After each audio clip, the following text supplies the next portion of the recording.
포괄적 차별금지법 그리고 이제 차별과 평등에 관해서 논의하는 이런 자리에 발표자로 불러주셔서 너무나 감사하고요. 사실 저는 차별금지에 관해서 가장 전문가라고 할 수는 없습니다. 차별금지법, 일반 차별금지법에 관해서 이론적으로 사실 이론적으로 되게 깊은 연구를 계속 해오신 여기 이제 와 계시는 최승철 토론자님을 비롯해서 굉장히 다양한 분들이 이론적으로 많은 심도 깊은 몇 년 만에 연구를 해오셨고 또 구체적인 차별 현실과 관련해서는 각 분야에서 현장에서 뛰고 계시는 여기 나와 계시는 토론자분들을 비롯해서 굉장히 많은 분들이 계시기 때문에 사실 저는 이론적으로나 아니면 차별 현실과 관련한 그런 부분에서나 가장 전문가라고 할 수는 없겠습니다. 그럼에도 저를 이 토론회에 발표를 하라고 불러주신 것은 제가 2010년 말부터 차별금지법 제정연대에서 활동을 하면서 변호사로서 이 법이 어떤 식으로 입법과 관련된 과정들을 겪어왔는가, 그리고 그 과정에서 이런 법에서 어떤 부분들이 문제가 되고 있고, 또 현장에서는 또 각 그 연대체에 모여 계시는 여러 현장들의 목소리를 들으면서 어떤 부분이 문제가 되고 있는가를 그 중간 지대에서 이쪽 저쪽을 조금 들어왔기 때문이라고 생각을 합니다. 그래서 이제 제가 가지고 있는 한계가 많이 있지만 그런 부분에서 제가 이제까지 이해해왔던 포괄적 차별금지법에 대한 부분을 전달해드리고 또 이제 플로어에 계시는 많은 분들의 이야기를 듣는 것으로 오늘 발표의 의미를 전적으로 차별이라고 하는 것은 어떤 사회적인 고정관념이나 편견의 기초에서 또 집단에 대해서 합리적인 이유가 없이 불리한 대우를 하게 되는 그런 부분들을 이제 법적으로 봤을 땐 차별이라고 하게 됩니다. 그렇기 때문에 이제 문제가 되는 것이 차별금지 사유, 어떤 부분이 사회적으로 보았을 때 그러한 불합리한 편견이라던가 고정관념에 근거해서 어떤 집단을 차별하는 그러한 것인가에 대한 차별금지 사유가 가장 먼저 보통 문제가 되게 되는데, 포괄적 차별금지법이라는 것은 그런 의미에서 차별금지 사유에 관해서도 굉장히 중요한 다양한 차별금지 사유들을 포괄하고 있는 법이고, 차별 영역과 관련해서도 사회 전반적인 영역을 포괄적으로 다루고 있는 이 두 가지 사유와 영역면에서 포괄적인 그러한 법제를 보통 차별금지법이라고 부르고 있습니다. 지금 한국에는 차별에 관해서 다루고 있는 법이 아까 계속 이야기가 나왔지만 많이 있습니다. 가장 대표적으로는 가장 오래된 법으로 남녀고용평등법이 있겠고요. 그리고 이제 장애인 차별금지법, 그리고 고용상 연령차별금지법 등이 차별에 관해서 단행법으로 지금 만들어져 있는 개별법이라고 할 수 있겠습니다. 이걸 보면은 남녀고용평등법을 예를 들자면 차별 사유 면에서는 남녀라는 성별에 관한 차별 사유를 담고 있고, 차별 영역에서는 고용 영역에서의 차별을 담고 있는 것이죠. 그래서 이런 그 차별 사유와 영역 면에서 어떤 한정된 영역을 다루고 있는 그러한 법입니다. 장애인 차별금지법을 생각을 해보자면 장애인 차별금지법은 사유면에서는 장애라는 하나의 차별금지 사유를 다루고 있으면서 영역면에서는 굉장히 포괄적인 법을 보시면 알겠지만 그 사회의 각 영역에서의 차별을 다 담고 있습니다. 그렇기 때문에 사유에 관해서는 장애라는 한 가지 사유에 근거하지만 영역면에서는 사회 전반적인 그 포괄적인 영역을 다루고 있는 그런 법이라고 할 수 있겠죠. 이런 법들이 일단 존재를 하고 있고, 또 하나 그 평등에 관해서, 차별과 평등에 관해서 주요하게 다루고 있는 법은 국가인권위원회 법이 있다고 할 수 있겠습니다. 2조 4호에서 평등권 침해 행위가 무엇이냐, 차별이 무엇이냐에 대해서 굉장히 폭넓게 정의를 하고 있고, 차별금지 사유를 19개 사유를 나열을 하면서 정의를 하고 있습니다. 그런데 이제 이러한 법들이 이미 존재하는데 포괄적 차별금지법의 논의가 어떻게 해서 다시 나오게 된 것인가. 이러한 그 개별법들이 이미 존재를 하지만 이런 개별법만으로는 지금 다루어지지 않는 차별금지 사유들이 항상 존재할 수밖에 없고, 차별금지 영역도 마찬가지고요. 이러한 그 지금 현재 다루고 있지 않은 사유들, 그리고 앞으로 부상할 수 있는 사유들이 있는 것이고, 그리고 또 한 가지 중요한 문제의식은 이 차별이라는 게 현실적으로 이렇게 나타날 때에는 반드시 하나의 차별 사유의 근거에서만 나타나지 않는다는 겁니다. 오히려 현실적으로 봤을 때는 어떤 차별이 일어날 때는 그 사람이 가지고 있는 되게 많은 정체성이나 사유들 중에 몇몇 가지 사유들이 복합해서 차별이 일어나는 경우가 굉장히 많습니다. 가장 쉽게 예를 든다면 나이가 많은 여성분들이 고용에서 차별을 겪게 되는 것은 이걸 단순하게 연령으로 인한 차별이다라고만 봐서도 이걸 완전히 포착하기가 좀 힘들고, 성차별이다라고만 봐서도 완전히 포착하기 힘든 부분이 있습니다. 왜냐하면 이런 부분에는 이렇게 여성이라는 부분과 나이가 많이 들었다라는 부분이 사실 복합해서 나타나는 굉장히 특유한 고유의 차별 경험이라는 있는 것이거든요. 그렇기 때문에 이런 개별법만으로 접근을 하게 되면 현실에서 실제로 일어나고 있는 차별의 양상을 완전히 포착하기보다는 이것을 조금 한쪽으로 이렇게 몰아서 볼 수밖에 없는 그런 문제가 생긴다는 거죠. 그렇기 때문에 좀 더 온전하게 차별 현상을 포착을 하면서 거기에 대한 이제 해결책을 마련하기 위해서는 이러한 모든 사유들을 복합적으로 아우르는 그런 법이 필요하다라는 문제의식에서 이러한 포괄적 차별금지법 이야기가 나오게 된 것 같습니다. 그래서 이제 저는 이제 포괄적 차별금지법에서 가지고 있는 의미를 크게 세 가지 정도로 이제 생각할 수 있다고 생각을 하는데요. 첫 번째는 차별이란 무엇인가에 대한 차별의 개념을 통일적으로 정립해주는 역할이라고 하겠습니다. 그래서 단순하게 몇몇 사유에 근거한 게 아니라 일반적인 차별 일반이라는 게 무엇이고 차별의 예외는 어떤 것들이 있고 그러한 부분들을 통일성 있게 정립해주는 그런 사기법으로서 역할을 할 수 있는 것. 그리고 두 번째는 이러한 차별이 일어났을 때 어떠한 구제수단이 있는가, 어떻게 하면 실효적으로 구제받을 수 있을 것인가에 대한 구제수단을 또 규정을 하고 있고요. 그리고 세 번째로는 이러한 그 차별에 관해서 우리 국가와 사회는 어떤 책무를 가지고 있는가를 한 번 더 확인을 하는 그런 법이라고 할 수 있겠습니다. 그래서 국가는 이런 것을 시정도 물론이고 애초에 일어나기 이전에 예방하기 위해서 국가가 어떤 역할을 해야 되는가, 어떤 책무가 있는가를 조금 더 명확하게 확인을 하는 그런 법으로서 의미를 가질 수 있다고 볼 수 있겠습니다. 이게 이제 그 해외 입법례를 보더라도 지금 제가 발전에 써놨지만 굉장히 많은 국가에서 이미 포괄적 차별금지법이 제정되어 있고 또 지금 현재 제정하고 있는 상황입니다. 그래서 캐나다, 뉴질랜드, 독일, 프랑스, 영국 등이 이제 대표적인 그런 나라라고 할 수 있겠고요. 이 해외 법제의 흐름을 보더라도 보통 몇십 년 전부터 개별법에서부터 시작을 해서 이러한 차별이 무엇이고 이것이 어떤 식으로 해결되어야 되는가에 대한 법제와 법리가 이렇게 쌓이고 오다가 이제 점점 더 현대로 올수록 이러한 문제의식, 차별이라는 게 단순하게 몇몇 사유로 접근해서는 온전하게 해결하기 힘들고 가장 이걸 효과적으로 해결할 수 있는 방법은 사회 전체적으로 차별 일반에 관해서 다루는 포괄적인 법을 만들어서 거기에 근거해서 여러 가지 법들과 그리고 이런 정책들을 여기에 근거해서 이제 만들어 나가는 그런 것이구나라는 이제 그런 연구들이 계속 나오고 있기 때문에 점점 더 포괄적인 차별금지법을 만들어 왔고 이제 아직 없는 국가를 만들어가는 그런 추세라고 할 수 있겠습니다. 지금 한국에서는 2006년도 전후로 해서 이런 포괄적 차별금지법이 좀 본격적으로 논의가 되기 시작했는데요. 2006년도에 국가인권위원회에서 차별금지 법안을 공고를 하게 됩니다. 국무총리에 법안을 만들면서 그런 공고 법안이 나오게 되고 여기에 근거해서 2007년도에 법무부에서 차별금지법을 만들어서 입법 예고를 하게 되죠. 근데 이제 당시에 2007년도에 차별금지법이 굉장히 논란에 휩싸였던 것은 입법 예고를 한 이후에 재계와 아무래도 이 차별금지법 같은 경우는 고용과 관련된 영역이 굉장히 크기 때문에 재계에서 되게 많이 부담스러워하게 되는 그런 법이에요. 그래서 이제 재계의 반대와 그리고 또 일부 이제 보수 개신교계의 반대가 좀 이렇게 많이 있었고, 그래서 입법 예고를 한 이후에 가장 반대가 심했던 흉기 사유를 뺀 형태로, 삭제한 형태로 원래 입법 예고안에 있었는데 삭제한 형태로 발의를 하게 됩니다. 그러면서 이제 그 삭제한 부분에 대한 국외에 굉장히 많은 비판들이 있었죠. 인권적 관점에서 이게 가장 어떻게 보면 논란이 많다는 건 그만큼 차별받고 있다는 것을 드러내주는 그런 사유인데 이것을 빼는 것이 말이 되느냐. 이건 오히려 차별을 조장하는 법이다라는 비판을 받았고 이러한 그 논란에 휩싸이면서 17대 국회에서 결국 통과되지 못하고 더 이상 논의가 되지 못하고 임기 만료로 폐기되게 됩니다. 그리고 18대 국회에서 몇몇 법안들이 발의됐었지만 논의가 별로 되지 않았고요. 이제 19대 국회에 들어서 김재현 의원실에서 작년 말에 차별금지법을 첫 번째로 발의를 하고 또 올해 초에 2월 달에 민주통합당의 김한길, 최원식 의원실에서 역시 두 개의 차별금지법안을 발의하게 됩니다.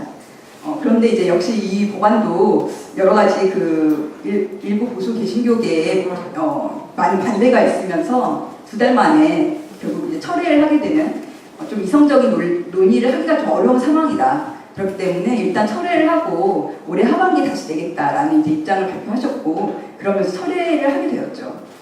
그래서 현재는 지금 차별금지법이 김재현 의원실에서 발의를 하셨던 법안 하나가 남아있는 상황입니다.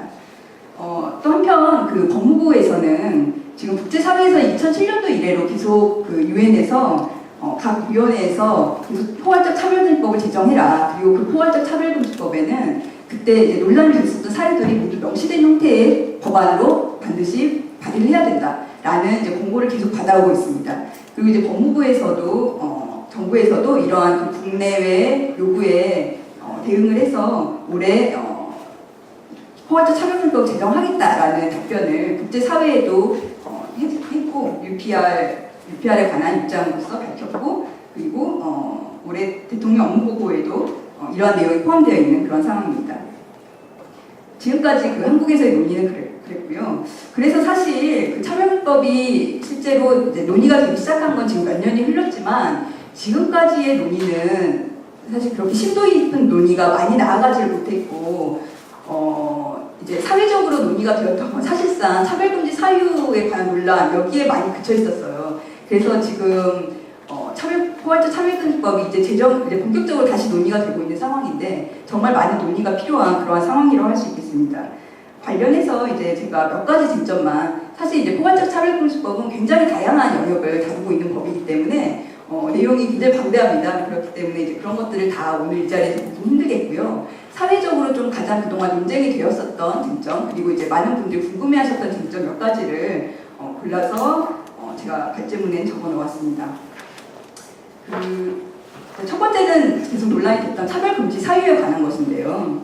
지금 현재 그 국가인권위원회 법에는 19개 사유가 차별금지 사유로 나열이 되어 있습니다. 그리고 이제 지금까지 발의되었던 법안들은 보통 여기 이 19개 사유에다가 몇 가지를 더한 형태로 많이 발의를 하고 있는 그런 상황입니다. 가감한 형태로 발의를 하고 있고요. 당시 2007년도에 법무부에서 7개 사유를 삭제를 하면서 이렇게 했던 이야기는 이 사유들이 7개가 삭제가 되었지만 이게 이런 사유들로 인한 차별이 허용된다는 뜻은 아니다. 이건 예시적인 그런 규정이기 때문에 여기에 명시가 되어 있지 않더라도 차별은 금지되는 것이다. 그렇기 때문에 이거 굳이 여기다 다 나열할 필요는 없다. 라는 게 이제 법무부의 설명이었습니다. 그런데 이제 이 차별금지법이 지금 한국 사회에서 어떤 역할을 해야 되는가라는 취지에서 본다면 지금 이제 포괄적 차별금지법을 제정하는 취지 자체가 어떤 것이 차별인가에 대한 사회적으로 이런 부분들을 좀 더 명확한 증거를 제시를 하고 또 이제 사회적 합의들을 좀 끌어내기 위한 그러한 법이기 때문에 많은 사람들이 논란에 대해서 이게 빠졌구나 그렇기 때문에 이 부분에 대해서 차별을 해도 되는 사유이구나 라고 사실 오해하기가 굉장히 쉬운 사유들입니다. 그렇기 때문에 단순하게 이거 예시적이기 때문에 여기에 꼭 명시하지 않아도 차별이 금지된다라는 정도의 생각 가지고는 실제로 이게 만들어졌을 때 명시가 되지는 그러니까 논란되어서 빠진 그런 사유들이 실제적으로 이 법에 적용을 받아가지고 얼마나 실효성 있게 구제를 받을 수 있을 것인가는 굉장히 현실적으로 어려운 상황이라고 할 수 있겠습니다. 그렇기 때문에 이러한 차별을 예방하기 위해서 그리고 포괄적 차별금지법의 취지에 따랐을 때 반드시 법조항에 명시를 해야 되는 이러한 사유들일수록 그렇다라고 생각을 합니다.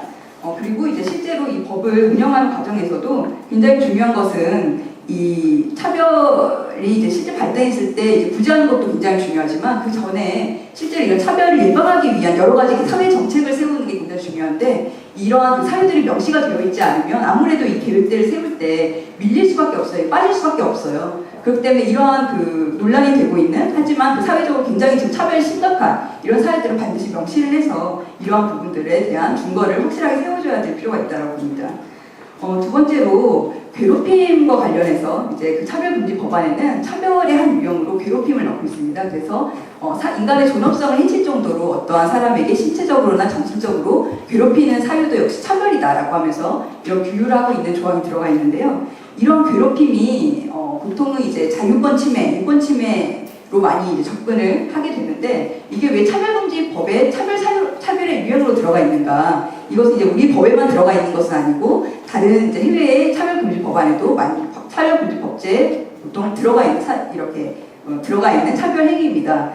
그렇게 하는 이유는 이 괴롭히는 행위 자체가 어떤 집단에 대한 편견이나 고정관념을 근거로 해서 어떤 사람을 괴롭힌다라는 것은 결과적으로 봤을 때 그러한 집단을 사회적으로 배제시키는 결과를 낳게 되거든요. 어떤 사람이 학교에서 지금 학교에서의 괴롭힘이 굉장히 심각한 문제인데 이러한 그 차별 금지 사유에 쓰여 있는 그러한 사유들로 인해서 괴롭힘을 당한다는 것은 물론 이제 그 사람 개인적으로 인권 침해를 당한다라는 부분도 있지만 또 다른 측면에서는 이 사람이 그렇기 때문에 더더욱 학교에 나오기 싫고 학습권을 제대로 자신의 학습권을 보장받지 못하고 점점 학교에서 배제가 되는 그러한 상황을 낳게 되고 결과적으로 굉장히 불평등한 이런 결과를 낳게 되고 있기 때문에 이런 부분에서 이런 거 역시 차별이다. 어떤 집단에 대한 차별이다라고 접근을 하고 있는 것입니다. 그러한 부분으로 이제 괴롭힘이 들어가 있고요. 그렇기 때문에 이제 이 괴롭힘에 관한 사유들을 어디까지 넣을 것인가도 굉장히 문제가 좀 논쟁이 되어 왔는데, 지금 예를 들면 여기 이제 빠져 있는 것들이 그동안 나왔던 좀 괴롭힘의 사유를 한정하는 법안들에서는 뭐 예를 들면 성적 지향이라던가 가족 형태라던가 출신 지역이라던가 이런 부분들이 빠져 있었어요. 근데 사실 이런 부분들에 대한 괴롭힘도 현실적으로 굉장히 심각한 상황이고, 아까 말씀을 드렸던 이런 차별로서 규율하는 그런 취지에 봐서도 이러한 이 두 개를 구분하는 사실 기준이 명확하지가 않은 상황입니다. 그렇기 때문에 이런 부분들이 반드시 들어가야 되지 않을까라고 생각을 하고 있고요. 이제 세 번째로 차별 구제수단과 관련된 말씀을 드리겠습니다. 지금 차별금지 법안에는 크게 봤을 때 두 개의 구제수단을 지금 산정을 하고 있어요. 지금까지 나왔던 차별금지 법안들은 하나는 국가인권위원회 등을 통해서 비사법적인 그런 구제 절차를 거치는 지금의 현재의 국가인권위의 진정과 같은 그런 식의 절차를 거치게 되는 이러한 절차 하나와 또 하나는 법원으로 들어가서 소송을 통해서 구제를 받는 이러한 그 절차 두 가지 절차를 크게 산정을 하고 있습니다. 이제 그 중에서 비사법적 구제 절차는 지금 현재 있는 국가인권위원회 법과 비슷한 그런 구조로 되어 있는데 이제 법원을 통해서 이제 구제를 받게 되는 부분에서 좀 더 그 차별 피해자들이 좀 더 실효성 있게 구제를 받을 수 있도록 여러 가지 특례 조항들을 넣고 있습니다. 그러한 특례 조항들은 예를 들면 입증 책임을 전환하거나 배분하는 것 그리고 사용자가 어떤 이제 차별을 행했다라고 이제 추정이 되는 어떤 사용자가 보통 차별에 관한 정보를 그 사용자가 다 듣고 있기 때문에 피해자는 굉장히 그걸 입증하기가 어렵거든요. 그런데 이런 부분에 대해서 정보를 공개하도록 하는 그러한 그 조항이라던가 이러한 조항들을 많이 두고 있고요. 또 이제 논란이 많이 되었던 건 징벌적 손해배상 제도입니다. 그래서 징벌적 손해배상 제도라는 것은 기본적으로 차별이 행해지면 거기에 대해서 손해를 배상하도록 하는 지금 현재 법으로도 사실 가능하죠. 민법상 불법 행위에 의한 손해배상이 가능한데 이러한 그 손해배상 손해를 받을 만큼 배상하도록 했을 때는 사실 차별을 행하는 사람 입장에서는 항상 이제 이해관계가 걸려있기 때문에 이 두 가지를 이렇게 서로 가늠해 볼 수밖에 없어요. 내가 차별을 행했을 때 내가 얻는 이익과 그다음에 차별이 행해졌다고 해가지고 법원에 갔을 때 내가 짊어지게 된 리스크, 내가 나중에 배상을 하게 됐을 때 그 리스크를 항상 비교해서 어떤 게 나에게 좀 더 이익인가를 사실 따져가지고 행동할 수밖에 없는 게 지금 사회 이제 자본주의 사회의 생리일 수밖에 없잖아요. 그러한 면에서 사실은 그냥 이제 일반적인 손해배상만 해가지고는 차별을 일부러 이해관계에 의해서 차별을 행하고자 하는 기업들에게 이것을 이제 차별해서는 안 되는구나라는 그런 유인을 주기가 굉장히 어렵습니다. 일반적인 손해배상액이 굉장히 적을 수 있기 때문에. 그렇기 때문에 그러한 입장에서, 그러한 취지에서 좀 더 이렇게 효과적으로 이러한 차별 행위를 악의적인 차별 행위, 그러니까 그걸 알고서도 무의적으로 계속 지속하는 그런 차별 행위를 막기 위해서는 좀 실제 손해배상액의 몇 배에 달하는 배상을 하도록 하는 제도가 필요하지 않은가라는 그러한 취지에서 징벌적 손해배상 제도가 논의가 되고 있고요. 이제 보통 영미법에서 주로 많이 있는 그런 제도이죠. 이런 부분들도 역시 지금 논의가 되고 있는 그러한 부분 중에 하나입니다. 마지막으로 표현의 자유 문제를 마지막으로 말씀을 드리겠습니다. 지금 이제 차별금지법에 대해서 반대를 하시는 많은 분들이 가장 많이 말씀을 하시는 게 표현의 자유예요. 그러니까 차별금지법이 도입이 되면 표현의 자유가 너무나 침해당하는 거 아니에요. 내 표현의 자유가 부당하게 침해당할 수 있다. 이런 말씀을 많이 하십니다. 근데 이제 기존에 발의되는 차별금지법들을 보면 어떤 발언 자체에 대해서 직접적으로 규율하는 조항은 없어요. 지금 물론 이제 앞으로 나오게 될 법안이라던가 이런 것들이 이제 어떻게 될지는 알 수 없지만 적어도 기존에 발의되었던 법안에는 그런 게 없는 상황이고 표현의 자유, 넓게 봤을 때 표현의 영역에서 문제가 될 수 있는 조항은 두 가지입니다. 하나는 아까 말씀드린 괴롭힘, 그러니까 이제 어떤 표현이 한 사람에게 뭐 예를 들어 지속적이고 악의적으로 계속 가해져서 어떤 사람을 정신적으로 너무나 괴롭히는 그런 행위가 됐을 때는 괴롭힘으로 규율이 될 수 있겠죠. 그리고 두 번째로는 이러한 그 차별 행위를 표시하거나 조장하는 광고가 행해졌을 때 이런 광고에 대해서는 차별로 본다라는 조항이 두 가지가 있습니다. 그렇기 때문에 지금 차별금지법에서는 직접적으로 어떠한 그 소수자에 대한 차별이나 혐오적인 발언을 직접적으로 규율하는 그 조항은 지금 없는 상황입니다. 그렇기 때문에 여기에 대해서는 조금 더 지금 이제 최근에 들어올수록 소수자에 대한 그런 혐오 발언이라던가 차별의 발언을 어떻게 규율할 것인가의 문제가 사회적으로 많이 대두가 되고 있기 때문에 좀 더 명확하게 차별금지 법안에 이러한 조항을 넣어야 되는 게 아닌가라는 이제 의견도 있으시고요. 그런 게 아니라 이것은 별도의 입법으로 정말로 이게 형법적으로 규율해야 되는 정도가 되었을 때 형법 같은 그러한 법에 넣어야 된다라는 의견도 있고 굉장히 다양한 의견이 있는 상황입니다. 근데 이제 이와 관련해서 그냥 한 가지만 말씀을 드리면 차별금지법에 이제 어떤 식으로 이걸 규율할 것인가는 굉장히 좀 더 논의가 많이 필요한 부분인데 다만 이제 한 가지는 이런 소수자에 대한 혐오 발언 내지는 차별 발언이라는 것이 어떤 사람의 표현의 자유에 근거해서 이런 게 허용되어야 된다라는 것은 이게 국제사회적으로 봤을 때 이미 배척된 논리라는 거에 대해서만 보충적으로 말씀을 드리고 끝내겠습니다.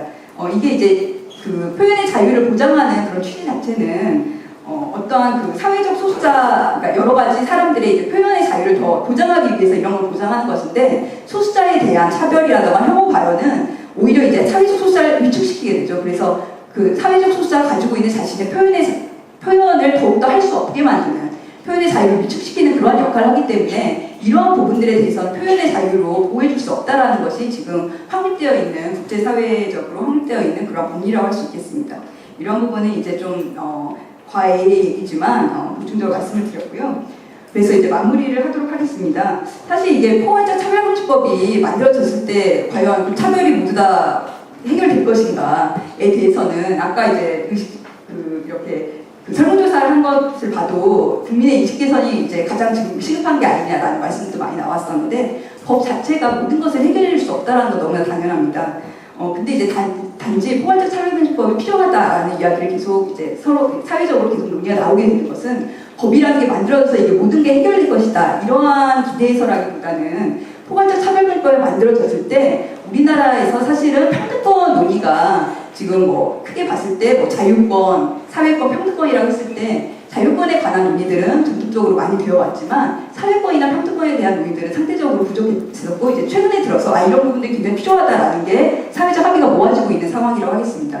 이 차별금지법이라는 것은 이제 그러한 평등권에 관해서 가장 중요한 준거를 세우는 그런 법이기 때문에 이런 법 자체가 만들어져서 모든 게 해결됐다기보다는 가장 이제 이러한 부분들에 대한 사회적인 준거를 세울 수 있는 출발점으로서 법이 있을 수 있다라고 생각을 하고요. 이런 법이 만들어졌을 때 거기에 근거해서 각종 그 평등에 관한 여러 가지 사회 정책들이 만들어지게 돼요. 사실 여기서 이제 오게 되는 많은 그 효과들이 있는 것이고 이런 부분에서 이제 포괄적 차별금지법 논의가 굉장히 중요하다라고 할 수 있겠습니다. 예, 일단 신한상 감사드리겠습니다.